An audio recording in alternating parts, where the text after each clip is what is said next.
പ്രിയപ്പെട്ട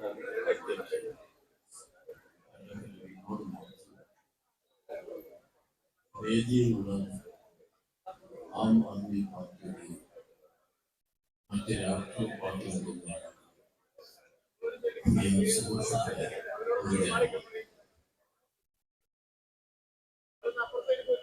നമ്മുടെ രാജ്യം ഇന്ത്യ, നമുക്കെല്ലാവർക്കും രാജ്യസ്നേഹം ഏറ്റവും ശക്തമാണ്. നമ്മുടെ രാജ്യത്തിന്റെ ഓരോ ചലനങ്ങളും നമ്മുടെ എല്ലാം മനസ്സിനകത്ത് വിവിധ വികാരങ്ങൾ സൃഷ്ടിക്കും. ഇന്ത്യ എന്ന രാജ്യം ഇന്ന് നമ്മുടെ 140 കോടി ജനങ്ങളുടെയും മനസ്സിനകത്ത് ഒരുപാട് ആശങ്ക ഉയർത്തുന്ന രാജ്യമായി മാറി. നമ്മൾ പ്രതീക്ഷിച്ചതിൽ നിന്നും വ്യത്യസ്തമായി രാജ്യം ഭരിക്കുന്ന ഭരണാധികാരികൾ നമ്മുടെ രാജ്യത്തെ ഒരു ഫാസിസ്റ്റ് വഴിയിലേക്ക് കൊണ്ടുപോകുന്ന ഒരവസ്ഥയാണ് കാണുന്നത്. ഫാസിസ്റ്റ് വഴിയിലേക്ക് കൊണ്ടുപോകുന്നു എന്ന് പറഞ്ഞാൽ ഈ രാജ്യത്തിന് ദേശീയ സ്വാതന്ത്ര്യത്തിൽ നമ്മുടെ മുന്നേ നടന്ന നേതാക്കന്മാർ അവർ കാണിച്ച ഒരു മാർഗമുണ്ട്. ഇവിടെ എല്ലാ മനുഷ്യരും ജനാധിപത്യത്തിൽ എല്ലാവർക്കും തുല്യമായി പരിഗണനയാണ്. നമ്മുടെ രാജ്യത്ത് വിവിധ മതങ്ങളുണ്ട്. ലോകത്തിലെ എല്ലാ മതങ്ങളും ഇവിടെയുണ്ട്. ലോകത്തില്ലാത്ത മതങ്ങൾ ജനിച്ച് ലോകത്തിന് സംഭാവന നൽകിയ രാജ്യവും ഇന്ത്യ. അതാണ് ബുദ്ധമതവും ജൈനമതവും. അങ്ങനെ എല്ലാ മനുഷ്യരും ഒരുപോലെ ജീവിക്കുന്ന നമ്മുടെ നാട്ടിൽ ഭരിക്കുന്ന ഭരണാധികാരികൾ മോഡി അധികാരത്തിൽ വന്നപ്പോൾ നമ്മൾ ധരിച്ചത് ആര് അധികാരത്തിൽ വന്നാൽ എന്താ, ഭരണഘടന അനുസരിച്ചല്ലേ ഭരിക്കാൻ കഴിയും. ഞാനൊരു പഴയ ഫുട്ബോൾ കളിക്കാരനാണ്. ഫുട്ബോൾ കളിക്കുമ്പോൾ നമ്മൾ എപ്പോഴും ശ്രദ്ധിക്കുന്നത് എന്താ, കുമ്മായ വരെ ശ്രദ്ധിക്കും. കുമ്മായ വരക്ക് പുറത്തു പോയ കളി ഔട്ടായി. ഇതാ സാധാരണ. എന്നാൽ ഭരണഘടന എന്ന് പറയുന്ന കുമ്മായ വര നമ്മുടെ രാജ്യം ഭരിക്കുന്ന ഭരണാധികാരികൾക്ക് ബാധകമല്ലേ? ഭരണഘടന എന്ന് പറയുന്നത് അവർ തീരുമാനിക്കുന്നതാണെന്ന് അവർ ധരിക്കുന്നു. നമ്മുടെ ഭരണഘടനയുടെ നിയാമകമായ തത്വങ്ങളെല്ലാം വലിച്ചെറിയുന്നു ഇന്ത്യ മഹാരാജ്യത്തിൽ. അതാ കാണുന്നത്. ഡൽഹി മുഖ്യമന്ത്രി കേജ്രിവാൾ, അദ്ദേഹം ജനങ്ങൾ തിരഞ്ഞെടുത്ത മുഖ്യമന്ത്രിയാണ്. ജനാധിപത്യത്തിൽ വളരെ പ്രധാനമാണ് ജനങ്ങൾ തിരഞ്ഞെടുക്കുന്നത്. ജനങ്ങൾ തിരഞ്ഞെടുത്ത മുഖ്യമന്ത്രിയെ തെരഞ്ഞെടുപ്പ് രാജ്യത്ത് പ്രഖ്യാപിച്ചൊരു കാലത്ത് അറസ്റ്റ് ചെയ്യാൻ വേണ്ടി ആർക്കാണ് അധികാരം? ഏത് ജനാധിപത്യ മര്യാദയാണ്? എന്താ ന്യായീകരണം? എന്തിനു വേണ്ടി അറസ്റ്റ് ചെയ്തത്? ഇവിടെ നിങ്ങൾക്ക് അറിയാവുന്ന ഒരു കാര്യമല്ലേ, നേരത്തെ ഇന്ത്യ മഹാരാജ്യത്തിൽ ഒരു പ്രധാനപ്പെട്ട ഒരു നേതാവിനെ അറസ്റ്റ് ചെയ്യുന്നു ED. ആ നേതാവിന്റെ ചിദംബരം പഴയ ധനകാര്യമന്ത്രിയായിരുന്നു. എനിക്ക് അദ്ദേഹവുമായി നല്ല പരിചയമുള്ള ആളാണ്. അദ്ദേഹത്തെ അറസ്റ്റ് ചെയ്തിട്ട് 11 മാസക്കാലം കൊണ്ടുപോയിട്ട് ജയിലിൽ വസിപ്പിച്ചു. 11 മാസക്കാലം. എന്നിട്ട് 11 മാസക്കാലത്തിന് ശേഷം അന്ന് കോടതി ചോദിച്ചു, എന്ത് എവിഡൻസ്? ഒരു പൗരനെ കൊണ്ടുപോയി അറസ്റ്റ് ചെയ്താൽ ആ പൗരന് എവിഡൻസ് വേണ്ടേ അറസ്റ്റ് ചെയ്തതിന്? എന്താ എവിഡൻസ്? എവിഡൻസ് ഇല്ല. കോടതി പറഞ്ഞു എവിഡൻസ് ഇല്ലാത്ത കൊണ്ട് ഇദ്ദേഹത്തെ ഒഴിവാക്കുന്നു. 11 മാസക്കാലം ഒരു മനുഷ്യനെ ജയിലിൽ കൊണ്ടുപോയി പാർപ്പിച്ചതിന് ഉത്തരവാദി ആരാ? ഇന്ത്യയിലെ ഒരു പ്രധാനപ്പെട്ട ഏജൻസിയാണ്, സ്വതന്ത്ര ഏജൻസി എന്ന് പറയും. അതാണ് CBI മുതലുള്ള ED വരെയുള്ള ഏജൻസികൾ.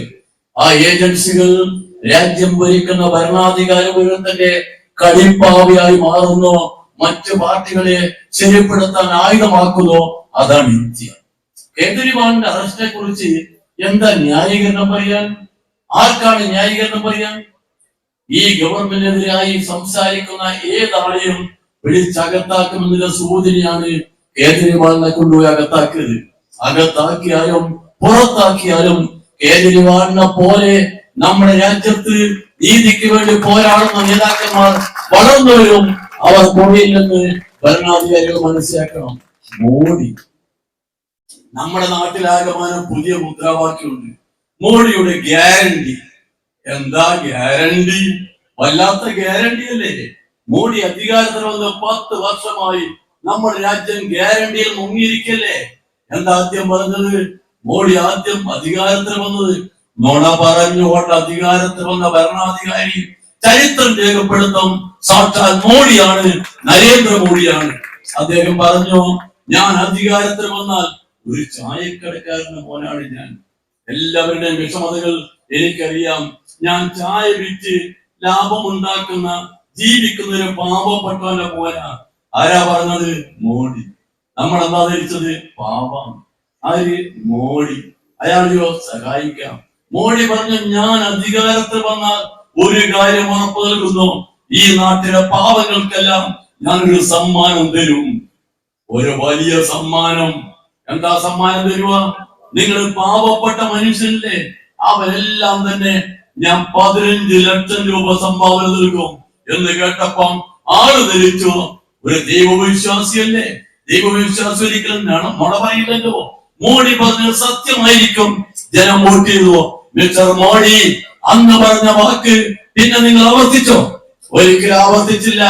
അദ്ദേഹം നുണ പറഞ്ഞുകൊണ്ട് രാജ്യത്ത് ഭരണാധികാരത്തിൽ വന്നു, നുണയിൽ കൂടി ഭരണാധികാരത്തിൽ മുന്നോട്ട് പോകുന്നു. ആ ഭരണാധികാരിയാണ് നമ്മുടെ രാജ്യത്തുള്ളത്. ആ ഭരണാധികാരിയുടെ കഥ, ഒരു കഥ ഞാൻ നിങ്ങളോട് ഇപ്പൊ പറയാം. അത് നിങ്ങൾക്കറിയാലോ. ഇപ്പൊ വന്നിരിക്കുക രാജ്യങ്ങളുടെ ഏറ്റവും വലിയ അഴിമതി. ആ അഴിമതിയാണ് ഇലക്ടറൽ ബോണ്ട് അഴിമതി. രാജ്യങ്ങളുടെ ഏറ്റവും വലിയ അഴിമതി. ആ അഴിമതിയിൽ ആ അഴിമതിയുടെ കൂട്ടുകാരനായ നമ്മുടെ ഒരു പൊതുമേഖലാ സ്ഥാപനമുണ്ട്, SBI കള്ളക്കളി കളിക്കുക. സുപ്രീം കോടതി പറഞ്ഞു, ആര് വാങ്ങി ആര് കൊടുത്തു എന്ന് പറയണം. അവസാനം പറഞ്ഞു, വാങ്ങിയിരിക്കുന്നു ആര്? BJP. എത്ര? 6651 കോടി രൂപ വാങ്ങി പോക്കറ്റിലായിക്കൊണ്ട് ഇലക്ഷൻ കണക്ക് കൊടുക്കാതെ നമ്മുടെ നാട്ടിൽ ഇവിടെ ഇലക്ഷനിൽ ജയിച്ചു വന്ന് ആളപ്പെടുത്ത ഭരണാധികാരികൾ, അവർ ജനാധിപത്യമാണോ? അവർ ഫാസിസത്തിന്റെ ഏറ്റവും പ്രധാനപ്പെട്ട കണ്ണിയാണ്. ഫാസിസ്റ്റുകളാണ് അവർ. ഫാസിസത്തിലേക്ക് നമ്മുടെ രാജ്യത്തെ കൊണ്ടുപോകുന്നു. അതിന്റെ ഭാഗമാണ് ഇപ്പൊ വന്നൊരു പുതിയ നിയമം. നിങ്ങൾ കണ്ടല്ലോ, CAA, പൗരത്വ നിയമം. നമ്മൾ ഇന്ത്യയിലെ എല്ലാ ആളുകളും പൗരന്മാരല്ലേ? എല്ലാ ആളുകളും പൗരന്മാരല്ലേ? എല്ലാ മതക്കാരുമില്ലേ? നമ്മൾ ഈ കേരളത്തിന് പ്രത്യേകതയുണ്ട്. ആ മാധ്യമ പ്രവർത്തകന്മാർക്ക് എല്ലാം അറിയാലോ, ദൈവത്തിന്റെ സ്വന്തം നാടാ. നമ്മൾ തിരുവനന്തപുരത്ത് നവോത്ഥാനത്തിന്റെ ആദ്യത്തെ കാൽപ്പാടുകൾ പതിഞ്ഞ നാടാണിത്. ശ്രീനാരായണ ഗുരു, അയ്യങ്കാളി, ചട്ടമ്പി സ്വാമികൾ, വാഗ്ഭടാനന്ദ സ്വാമികൾ, അയ്യ വൈകുണ്ഠ സ്വാമികൾ, വക്കം അബ്ദുൽ ഖാദർ മൗലവി, പൊയ്കയിൽ യോഹന്നാൻ, നമ്മുടെ നാട്ടിൽ സമത്വത്തിന്റെ സന്ദേശം ഇവിടെ നവോത്ഥാനത്തിലൂടെ നാട്ടിൽ പ്രകടിപ്പിച്ച ആ വലിയ മഹാന്മാരുടെ നാടാണ് ഈ നാട്. നമ്മളിവിടെ ഹിന്ദുവും മുസൽമാനും ക്രിസ്ത്യാനിയും ദളിതരുമെല്ലാം ഒരുമിച്ചിരിക്കുന്നു. നമ്മൾ പരസ്പരം ചോദിക്കാറുണ്ടോ? എന്താ മതം ചോദിക്കാറുണ്ടോ? ഇല്ല. അതാണ് നമ്മുടെ നാട്. എന്നാൽ ഇന്ത്യൻ ഭരണാധികാരികൾ പറയുന്നത് പൗരത്വം കൊടുക്കാം 6 മതക്കാർക്കേ ഉള്ളൂ. എന്താ 6 മതം? ഇന്ത്യയിൽ എല്ലാ മതമുള്ള ആളുകളും ഇന്ത്യയിൽ യഥാർത്ഥത്തിൽ ജനാധിപത്യത്തെ പൗരന്മാരല്ലേ? എല്ലാ പൗരന്മാർക്കും പൗരത്വം കൊടുക്കണ്ടേ? എന്താ 6 പേർ? ആ കൂട്ടത്തിൽ എന്തുകൊണ്ട് മുസൽമാനില്ല? 6 മതങ്ങളിൽ മുസൽമാൻ എന്താ ഇല്ലാത്തത്? പാകിസ്ഥാനും ശ്രീലങ്ക, ബംഗ്ലാദേശും അഫ്ഗാനിസ്ഥാനും വരുമ്പം അവിടെ മുസൽമാനില്ല ചേർക്കാൻ. എല്ലാം കൊടുക്കുന്നത് മറ്റു സമുദായക്കാർ. അതൊരു തുടക്കം മാത്രമാണ്. മോഡി ഈ രാജ്യത്ത് നടപ്പിലാക്കുന്ന മതാധിഷ്ഠ ഇന്ത്യയുടെ ഒരു തുടക്കം മാത്രമാണ്. ആ ഭരണാധികാരികൾ നമ്മുടെ രാജ്യത്ത് ഇതിലപ്പുറവും ചെയ്യും. ഒരു കാര്യം ഉറപ്പാണ്, പൊതുപ്രവർത്തകരെ എല്ലാവരെയും നമ്മുടെ അരവിന്ദ് കേജ്രിവാളിനെ പോലെ അകത്താക്കിയാലും ഈ രാജ്യത്ത് ഭരണാധികാരത്തിന്റെ അവസാനത്തെ ആണിക്കല്ലിൽ അടിക്കാൻ ജനങ്ങൾ മുന്നോട്ട് വരും. നിങ്ങൾ സംശയിക്കണ്ട. നിങ്ങളെ ഭരിച്ചു പോകാൻ കഴിയില്ല. നിങ്ങളെ പോകാൻ വേണ്ടി ധരിക്കണ്ട. നമ്മുടെ നാട്ടിലെ മുഴുവൻ ജനങ്ങളും കേജ്രിവാൾ എന്ന് പറയുന്ന ഇന്ത്യയുടെ തലസ്ഥാനത്തെ മുഖ്യമന്ത്രി അകത്താക്കുന്ന നടപടിയിൽ ശക്തമായി പ്രതിഷേധിക്കുന്നു. കേരളം നേരത്തെ പ്രതിഷേധിച്ചു, നമ്മളാകെ പ്രതിഷേധിക്കുന്നു. നിങ്ങളെ പ്രതിഷേധ പരിപാടിയിൽ ഒരു ഭാഗമാക്കാൻ കഴിഞ്ഞാൽ എനിക്ക് വളരെ സന്തോഷമുണ്ട്. ഞാൻ നിങ്ങളെ കൂടിയാണ്, നിങ്ങളോടൊപ്പമാണ് എന്ന് പറഞ്ഞുകൊണ്ട് ഞാൻ നിർത്തട്ടെ. അഭിവാദ്യങ്ങൾ പ്രിയമുള്ള സുഹൃത്തുക്കൾ.